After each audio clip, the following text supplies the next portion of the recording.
Bonjour. Je vais continuer à essayer d'expliquer c'est quoi l'histoire qui a rencontré Alexandre Eliazar dans des traductions, des traductions de textes très anciens. Et c'est dans ce livre qu'il met beaucoup de textes traduits, beaucoup des explications qu'il a trouvées dans des propres textes, dans des mêmes textes.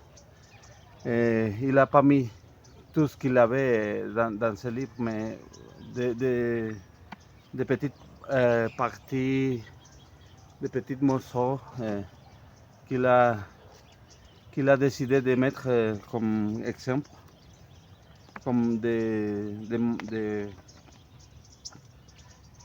explications, non?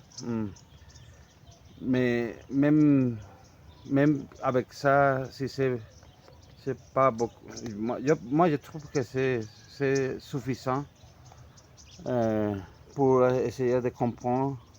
Il met des symboles et les traductions qu'il trouve que ça correspond à la voix parlée par des similarités dans les langues, mettons l'espagnol, le français, même le basque, même aussi l'arabe, le russe, des sons qui sont rassemblés, sont très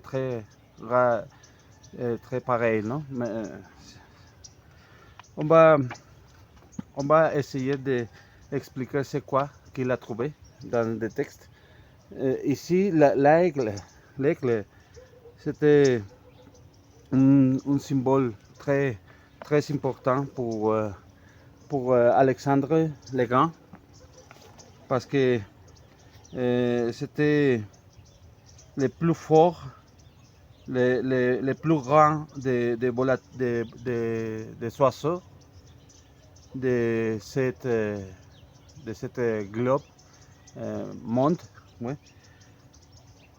Ce symbole, l'aigle, représentait Alexandre. C'est une raison pour laquelle les cercles sont appelés royal impérial. Ouais. Pour les plus grands aigles de l'Europe et surtout de Béthanie.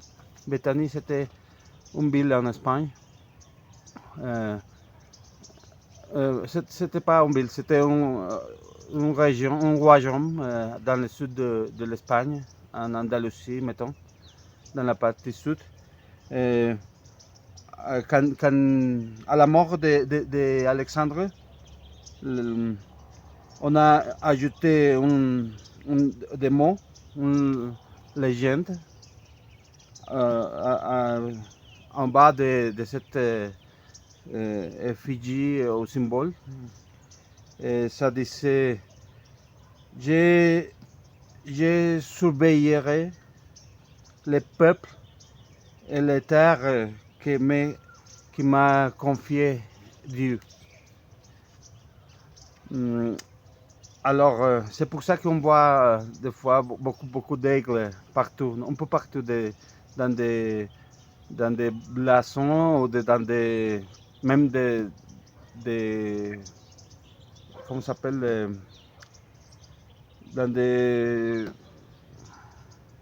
oh, j'ai oublié le mot, mais des flags, non, des flags, des panneaux, non, je sais pas, je vais mettre le mot là-bas, parce que des fois, quand c'est la première fois que j'ai dit une chose en français, c'est difficile à trouver le mot, mais je vais essayer de trouver tout ça au fur et à mesure. Par exemple, le mot 3, je ne savais pas comment dire, mais maintenant je sais comment. Alors, on va commencer pour le royaume d'Alexandre le Grand. Ça s'appelait la Gaule. la Gaule ou Aragon. Aragon. Aragon, c'était plus en espagnol, non? Plus en bas des Pyrénées. Et en nord des Pyrénées, on l'appelait la Gaule. Euh, ça veut dire, ça voulait dire à cette époque-là le royaume de Dieu. Go, c'est le voix pour dire Dieu. Et les, ça serait terre. Dans ce cas-là, ça voulait dire royaume. Oui, c'est royaume. Ok, mais en commençant ce royaume, c'était la première, la ville, la capitale, ça s'appelait Babel. Babel, c'était dans ce que nous connaissons maintenant comme Sumérie. Mais c'était la capitale de Babel, d'Alexandre. Il a choisi Babel parce que c'était la ville, la distance en milieu de son royaume. Son royaume c'était très très très vaste.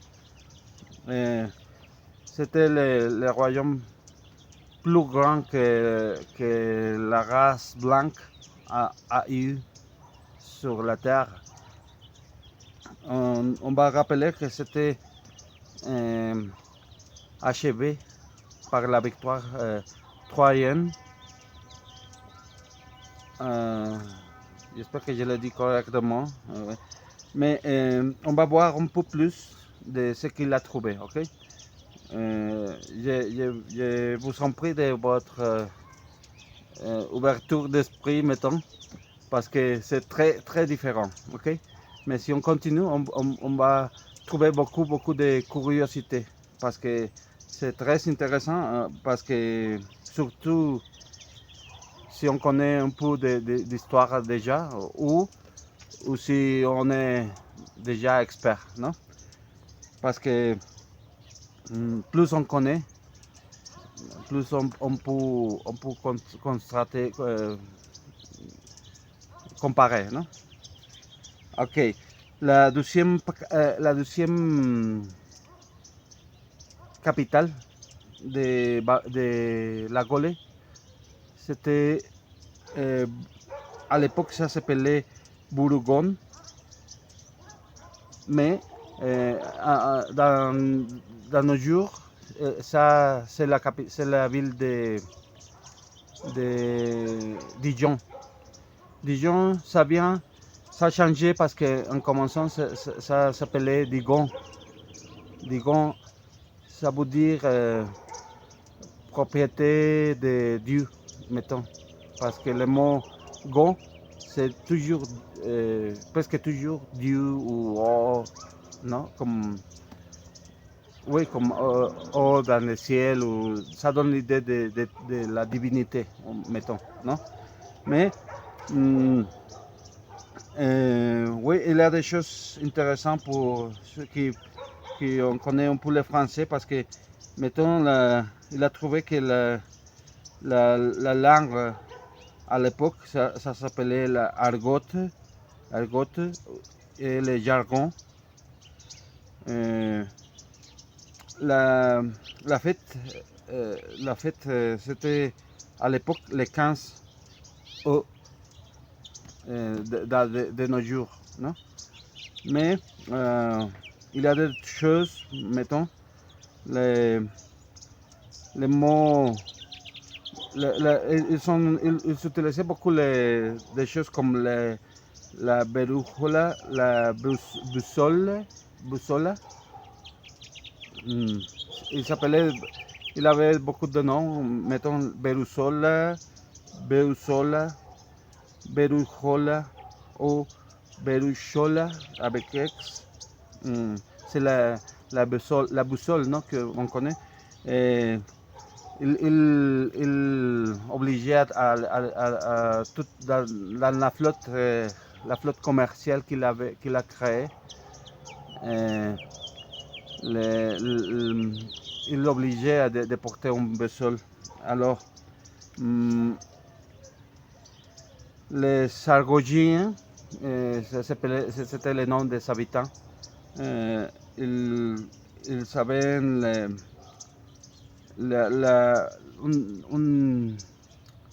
artefact, un dispositif pour, pour, les, pour semer, pour cultiver, non?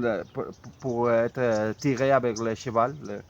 Ça s'appelait golde. Golde. Je ne sais pas comment on dit en français la rade, je ne sais pas, mais on va mettre les mots en bas. Et ils ont inventé la, la voiture, mettons. À l'époque, c'était la première fois qu'on a fait la voiture à quatre roues. Et ça s'appelait l'augon, l'augon ou fourgon. C'est pour ça que des fois on trouve des sons dans l'anglais que se sont rassemblés, mais on ne sait pas pourquoi. Mais c'est quand même curieux, non?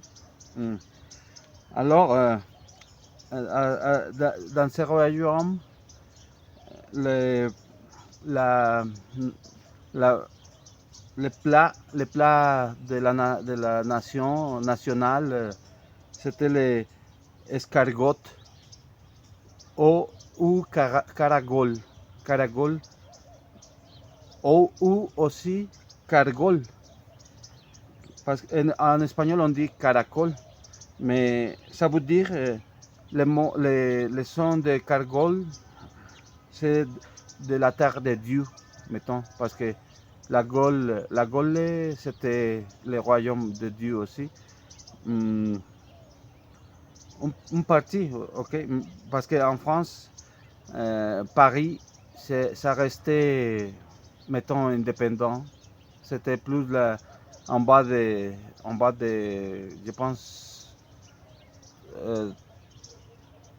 dans le sud, Dijon, peut-être, que ça prenait, c'était inclus, c'était à l'intérieur, c'était même c'était la capitale, mais c'était pas à Paris. Paris, même, on va trouver que la ville de Paris s'est créée avant, je pense que c'était dans l'année 4500, je pense, parce que à la victoire troyenne, la ville de Paris, il y avait déjà 1000 ans.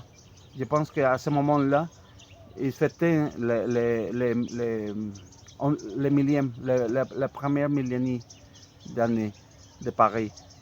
Même les mots, il a trouvé que Alexandre Lézard, l'auteur, il a trouvé que les mots de Paris, il savait les voix de par. Par, ça veut dire on part, parer au père, mettons. Ça serait la traduction de nos jours. Mon père, le mot père, ça veut dire lui qui commande, lui qui fait les fils aux femmes. Parce que dans l'Antiquité, c'était juste lui qui avait le droit de faire des enfants. Après que lui il faisait les enfants, il donnait les femmes à ses collègues, à ses aidants, à ses subdites, mettons. Je vais essayer de trouver le mot correct, mais vous savez l'idée. C'est qu'il est aidé, mais c'est pour ça qu'on on sait que dans l'Antiquité, ils avaient le droit de la prima nuit avec les femmes, mais c'était pas juste une nuit. C'était jusqu'à que la femme avait des enfants. Après, s'il voulait pas, s'il voulait plus cette femme, il pouvait la donner à ceux qu'il voulait. C'était à son arbitre, mettons. Mais c'est pour ça qu'il y avait pas, il y avait beaucoup d'injustices dans l'Antiquité. C'était à cause des pères, des anciens parents, mettons. Mais c'est pour ça qu'on utilise toujours les mots de parir un enfant pour les femmes. C'est pour ça. Mais je vais continuer pour vous expliquer des choses à propos de ce royaume d'Alexandre qui a commencé, on va nous rappeler, à un moment de 3589 avant notre ère, bien sûr. Ok, ça s'appelait la Gaule. Ça veut dire la terre de Dieu, on a dit. Et on appelait aussi Argo, la création de Dieu. Ar, ça voulait dire création. Arago, ça voulait dire c'est créé par Dieu. Aragon, la création de Dieu. Même aussi Argolede, c'est la terre créée par Dieu. Argos, ça voulait dire c'est créé par Dieu. C'est le son S à la fin, ça voulait dire ça, c'est. C'est la même chose qu'en espagnol, S, la lettre S, c'est la même chose qu'en français, c'est le son qu'on écoute, c'est. Parce que même si on utilise l'orthographie moderne avec C, les sons, c'est le même son. C. Il y a des lettres très neuves, mettons, dans l'histoire. Par exemple, la lettre C. C'est l'un des lettres. Mais aussi, ça s'appelait les Tago, la terre de Dieu. Tago, de Dieu. Ou Celta, avec S. Ça voulait dire c'est à lui, mettons. C'est l'expression qui donne lieu à la présente dénomination de Celta avec ce. Oui, je pense que pour commencer à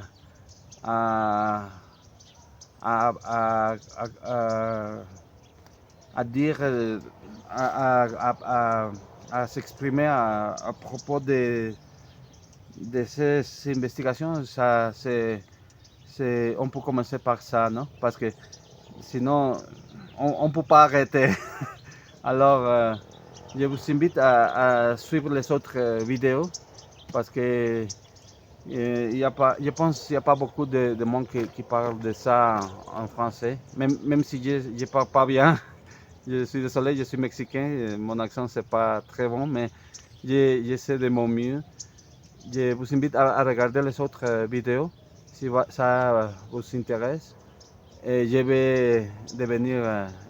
vais commencer à apprendre les mots clés, non? Merci beaucoup. Je vous souhaite une belle journée. Aujourd'hui, je vous souhaite pas le joyeux Noël parce que ici on a trouvé que c'était pas le 25 le Noël, c'était plus le 26 décembre. Et pour les anciens bérets, même si je ne suis pas béret, mais je suis croyante. Ça, c'est le premier jour de l'année, le 26, parce que c'était la commémoration de la victoire à Troie. À Troie. Mm. Merci beaucoup. Ça serait demain que je vous souhaite joyeux Noël. À la prochaine.